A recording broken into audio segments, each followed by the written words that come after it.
Welcome everyone. Today's podcast episode. I have Vicki on today, who I actually only met last year, and I feel like there's a bit of a story between how we've met, but also the ripple effect of so many things that have happened since, Absolutely. Yeah. which is so much fun. So I'm going to go into how we met. So actually, a lady that I've known for a really long time mentioned me to Vicki, and this is just the power of one conversation that you can have, and the power of one person speaking your name in a room as well. So then Vicki was following me on Instagram. You reached out to me about a event that you were holding here because we live in the same village. And I couldn't make the event because I was going back to New Zealand, but we were like, let's have a coffee catch up and just get to know each other anyway, which was so lovely. Really lovely. And then really I nice. put you in touch with another lady I thought would be keen for the Yeah, event. yeah, You're not only her hairdresser now, but Absolutely. also close friends with her mum. yeah. And yeah, this just like flows onto so many different connections. I only was it yesterday or the day before you did my mum's hair I as well? did. I absolutely, yes. And Vicki's been coming to some of my community events, which I've been holding at my house, which has been so lovely. And I've also had my hair done by you last week. I had reflexology with you the week before. And it's just so funny that, I didn't know you last year. And now this is like 3 weeks in a row I've seen you. spirals. Yeah, Yeah. absolutely. Yeah. And keen to do one of these, which I've never done before. I know. I was like, do you want to be on my podcast last week? Yeah, absolutely. Yeah. So it's great. Yeah, love it. It is all about synchronicities and links, and without sounding too sort of in a corporate way, but networking on a holistic level. Yeah. Just through other people that are kind of, dare I say, on the same sort of journey as you.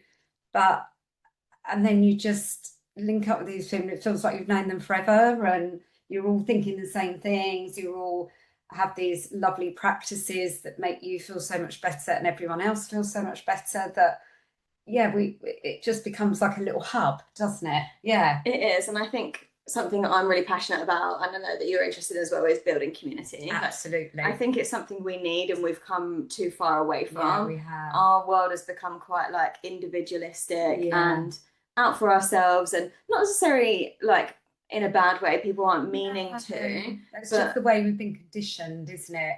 That you've got to get to a certain level by the time you're this age, and then we put the pressure on ourselves, or we've got to have this at that point in a materialistic way. Otherwise, your self-worth isn't. You think, oh, I've not got to where I should be at.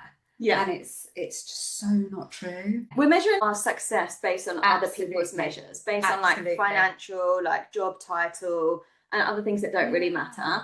And I was actually speaking to a man in the shoe shop today about this. I was talking about, if I measured, I've been in this business for 18 months. If I measured it based on finances, like I'd be like, no, I don't feel that great. I'm not doing this kind of thing. But if I measured it on the impact that I've made, then I feel amazing. Absolutely. And I know that things will come. So yeah, it is so interesting. And it is this notion of we're better together and there's no competition. It's all about collaboration. And we have different skills to different people that can complement each other. Like I've had my reflexology with you, and I know that's obviously really good for me and my holistic health. But also I know that's something that I'll be like referring other people to, because we get to have all these different practices. And even if we did the same thing, which we don't, like there's still no competition either. Oh, absolutely. The lady that you spoke of earlier that I've become friendly with, she has just qualified in her reiki. Absolutely awesome. And I remember her saying to me, oh, you've been doing it much longer, because we said, oh, we'll do a little trade-off. We'll exchange therapies every month. Because, of course, I'm doing these holistic treatments and therapies, which are amazing, making other people feel great, and I see the results. But I think sometimes we need that as well. Oh, we need to receive. Absolutely. So we're doing this now. And I said, it isn't about how long someone's been doing it or the experience. It's about the feel and how she's just got a great energy. And so you saying that, how we can be doing the same things, but both offering something in quite different ways.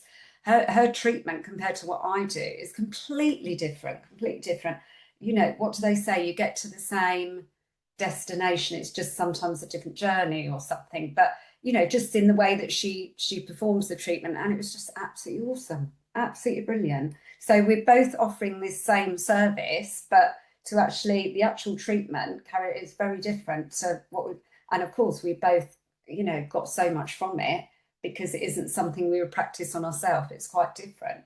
So yeah, it just lights me up all the time. Just all these synchronicities and meeting different people. It's kind of like a magnet, isn't it? It is. It's just like attracting. When we're aligned with like our true path and purpose and we're Yeah. going in the right direction, that's when we just like meet Yeah. people like magic. Yeah, without kind of trying almost. It just, like you say, it just comes naturally. Happens. And I Yeah. think when you're happy within yourself, you want the best for everyone else. And Yeah, that makes you a magnet. absolutely. And, you know, then you're Yeah. friends with people who do similar Yeah, things. yeah. And you see the strengths that other people have and the benefits without it meaning anything Yeah. about yours as well. Yeah, absolutely. And being authentic in yourself. It's not about a competitive thing. Oh, I've been doing that longer, or I can do that better. No, let's just share. And we get Let's to just learn all from share. each other. Absolutely. Absolutely. So I yeah, actually do brilliant. quite a lot of session swaps, and it's something I've been doing the last, like year and a half. At the start, when I first started my business, I was Yeah. giving a lot of sessions away because I just wanted the experience. And obviously, there's always an energetic exchange anyway. Yes. Yeah. But it's been so fun to like, give and receive different services to what you'd potentially invest or buy in as well. And just recently, a couple of weeks ago, I messaged a lady asking if she wanted to swap services, and she was like, "Oh, but my session isn't going to be as long as yours. Mine's about half an hour. Yours is an hour." And I was like, "That's fine. Like, it's the energy, and it doesn't matter if there's a timing or you know how long you've been doing it. Absolutely. It's just We've spoken about this before, haven't we? Spoken about it the other way. And I was thinking, as you know, Ellen, I'm not that great on social media. I am learning and getting better. But I was going to put something out there about, does anyone want to exchange treatments or therapies or, and of course that then just naturally sort of happens through meeting people and, you know, so, oh, well, how about we, you know, I'll do a treatment for you, you do a treatment. And it's just awesome because that's what it's all about, isn't it? It's about sharing and, like you've said, community. You know, it's good for us, it's good for them. We don't know where the ripple effect goes from. I also listened to a chapter in a money book this week, and it was talking about exchange of like services, and not that it has to have financial value, but sometimes doing stuff like an exchange can have a really amazing financial value in the long run. Not that we even mean it to be. No. But for example, I've met you.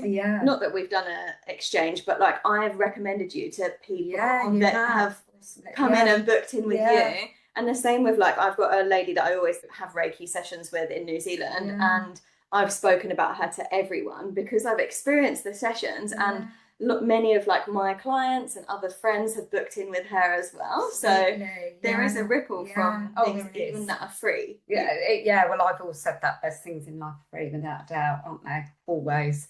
So yeah, it's great. Yes. And I want to talk a little bit about what Vicki does, because you do a mixture of things. I do. So you're a hairdresser. Yeah. A reflexologist. Yes. Reiki practitioner. Yeah. You do Indian head massage. I do. Yeah. Crystal healing. A bit of crystal healing. And sound healing. Sound healing. So that's 6 things I listed off. Awesome. Yeah, I basically about 5 years ago got into the Reiki. Always wanted to do it, but never had time running my own businesses. So I think it was just before lockdown. We went into lockdown, and I sort of read up all the stuff. I did some home study, and then obviously when everything opened up, I was able to then go and do the proper, you know, in-person courses. And I just thought I'd practice Reiki on friends and family, and just loved it so much. Again, it was just like something was telling me, you've got to do more and more of this holistic stuff. And it's still now, I'm still quite early, you know, I've only been doing these treatments about 5 years, but it still absolutely lights me up. Just, excites me so much because you can see how much people get from it. You know, it doesn't just have to be, I would think you've got to be open to certain types of holistic treatments and therapies. For example, Reiki doesn't work for everyone. It's not everyone's cup of tea. But then you've always got another treatment that will be, i.e. the reflexology or crystal healing or a chakra massage of some type. But I think if you can be open to these things and try them, if it doesn't resonate with you, fine, but give it a go, you know. Yeah. it's listening to what you feel drawn to and Yeah. called to. Like you were Yeah. drawn to learn Reiki Yeah, for a reason. absolutely. And other Yeah. people, yeah, you'll be interested in one particular practice and it's like, how can I just play with this and try it out and Yes. see what happens? And I think it's one of the, we need to have kind of like no expectations of what Yeah, it's I think that's the thing. gonna be, because Yeah. I'm also Reiki attuned, but I had like this expectation my whole life was gonna be completely changed. And I think for some No. people they have had that. Oh, yeah. But for me it didn't change my life No, completely. no. But I think, don't you agree, Ellen, I think with anything, this is so true in holistic therapies, but people might go to the doctor and think they're just going to get a miracle cure Yeah. overnight. Sometimes we have to do the work as well. Oh, we have to, It's 100%. all about us developing ourselves and internal stuff. It is like so many people were looking for a quick fix, like Yeah. a pill to get me better. Yeah. And to be honest, I did my Reiki in 2021. I think I was expecting like some big transformation that happened all of a sudden, Yeah. without realizing that you have to actually do a lot of the practice. Yeah, I think we perhaps all do in the beginning. You're attuned that you think it's going to be this like I'm a psychic now. Yeah, absolutely. And that does grow. I know. That does grow, and you can get that ability through because you're working with your subconscious and lots of different energies, and that can happen to lots of people. You become very aware and in tune with what's going on in somebody's life, maybe, or that can grow. And I think anything on a holistic basis, different things grow from it, and you might wake up one day and think, wow, that happened, last night when I was doing that treatment on such and such, and how funny the way that I felt in a good way. But these little things can grow. So it's interesting. Yeah. And I think, like we said, different things work for different people. Having a holistic approach and perspective, I think it's not normally like there's just one thing that people need to fix. And I think, again, taking off the pressure, like, oh, I just need to do this one thing.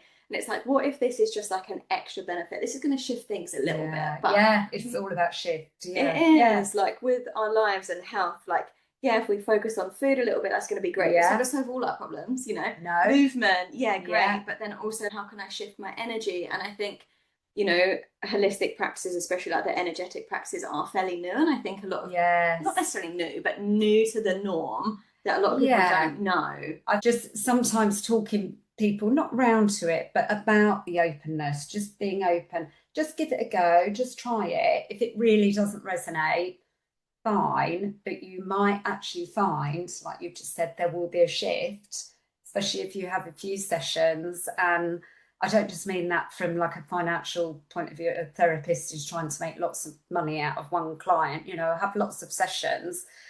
It's about just trying these different things and seeing how you really feel, like inside afterwards. And it, like you say, it's not overnight. It might be over a long time that you think, oh, actually 6 months ago I felt a bit anxious over that. Now 6 months later, I'm not at all. And I think because your mindset's different and it sort of trains you. I think when you get into the holistic stuff, everything is different about the way you're living your daily life. Just little tweaks here and there, but each day something grows from that. You're, like you've said, it's everything: your mindset, how you feel in your body, what you're eating, what you're consuming. You might be more careful with how much alcohol you're intaking, all those factors. And I think it's the whole package, really. Mm-hmm. It's about living that healthier, more authentic life, really.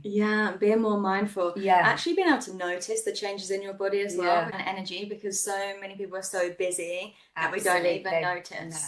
No. And then some people, massive burnout because they've just kept on this sort of wheel, and we've probably all done it, to be fair. And then just something makes you sit and wake up and think, wow, no, I need to do this for my own health and my body and my mind and everything. And I think obviously a lot of people do come to more holistic practices when they've had like a big moment, either like a physical health struggle or really struggling with their mindset or mental health, maybe in their life, grief, anything like that. Which obviously it can be really good for, but also it's a really good practice even when you're feeling really good, just to like absolutely keep on top. And obviously I feel great, but I wanted the reflexology appointment, and it's something I've been thinking about for a while. And it was obviously really lovely and relaxing for me, but at the same time, I love the reassurance that I got that like everything's good. Yeah, absolutely. You're hydrated, you're eating well, everything seemed all good. Yeah. So, love it. Yeah. And I know you said you've only been in this 5 years, but 5 years is actually quite a long time. And I think we can get in our minds and be like, oh, I've got to do something 20 years to be really long. But I think that's a belief that many of us can struggle with when we're starting something new. But actually, like, we can be really good at something even when we've done it for a very limited period of time. That's exactly it. And I think if you love something, you wholeheartedly, it does light you up. You do feel great about your day. I mean, I've been a hairdresser forever and I still love it. And I've been doing it since I was 16. But alongside with my other things that I've obviously brought into the business, it's that it just is so, I love it. So I think if you love something, it fulfills you, and you naturally then, because you're loving what you're doing, your client is then loving what you're doing as well, because you're really excited about it and it's something that you really enjoy. Yeah. And I really wanted to have Vicki on today to share as well that you can do multiple things. So I think so many people are like, oh, I've got my 9 to 5 job, or oh, I want to start a business, but I'm going to start it in this one particular area. But you actually don't have to have like only one thing that you do. You can have multiple passions and have multiple different businesses, or have them all under the same roof, and do things your way. I think if we're creating based on our strengths and what we love, like that's perfect. And that you can start things at any time, like you've been a hairdresser. But since 16. Even when you're quite old. Right. But don't have that fear factor, because actually you can do it. It's all about mindset as well. Don't worry, oh, I'm a bit too old now, I can't retrain in this, or I can't retrain. You so can. You're only stopping yourself by not doing it. And I had my mum on a previous episode as well, and she shared that in the last 5+ years she's become a yoga teacher, a meditation teacher, and it's like, why not do the things you love? I think it's called the sunk cost fallacy, where people don't want to stop doing something. But they don't want to stop doing something they've been doing for such a long time, because they're like, I've put so much time and energy into one thing. It's wasteful. It's wasted. Got to carry on. Whether it's a job or a relationship, and it's like, but that's not serving us, because there's other things out there. And also, you don't have to give up your job. Like, you're still doing your hairdressing. My mum's still doing her hygienist work.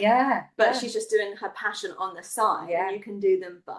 Absolutely. It's brilliant. And I've got to say, I've said this to you before, but I think the way that because for you've not done that on the side, you've just completely broken away, haven't you? From what you knew, what you're obviously good at. I mean, you're very good at this, but that takes a lot of bravery and courage as well. So that's got to be said, So I think that just goes to show that people can just no, enough's enough. I'm gonna and there's not one way to do something. Like, some people want to like do something on the side, and I think there has to be a level of safety for me.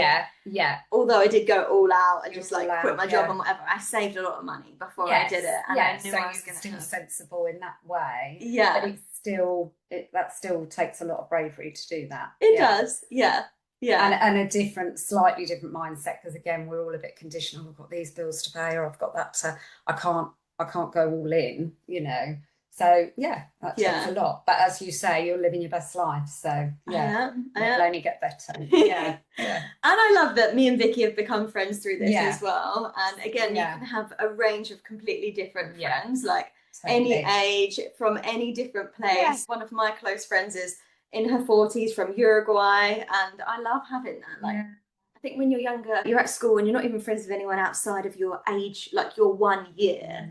And then it's so fun when you get to branch out. And obviously you were at my community event last month, and we had a mixture of men and women, because I'm wanting to bring more people together. But I think the youngest person was 22, 24 maybe. And I just love bringing like such a variety of people. That time but it was still great. I loved it. It is, and we can connect with people, and it's about connecting over shared values, shared interests, and just like conversation. And conversation that's real, being authentic. You don't have to put on any airs and graces. Just everyone takes everyone for who they are. And that's how we should be more and more becoming up there. It's I read something that I think I did share it on my social media, my small social media, and it was a Dalai Lama, and he basically what he was trying to say was it's about the love of people and that's it, using things. We have become too in love with things and using people. And I thought that was brilliant because that's true. That's kind of not for everyone. But I thought that's kind of how it's gone. And that's what, we've become obsessed with material things and actually not too fussed about if you hurt or offend people or so I thought that was brilliant. Anyway. Love this conversation and hope everyone's enjoyed it. I really want you to take out of it that literally one conversation can create this massive ripple effect, or one action can create a massive ripple effect. The power of community and sharing your gifts in whatever way, like obviously, like we share services, but it can be paid as well. Like just do what you're good at, and that's going to benefit everyone. And that you can do whatever you want and, create a career or a life around all the things that you love. And there's so many amazing people out there. As soon as you're open to meeting them, and the more like on your right path you're getting, the more like you're just going to like magnetize and attract everything that is meant for you. Yeah, absolutely. Great. Bye. Bye.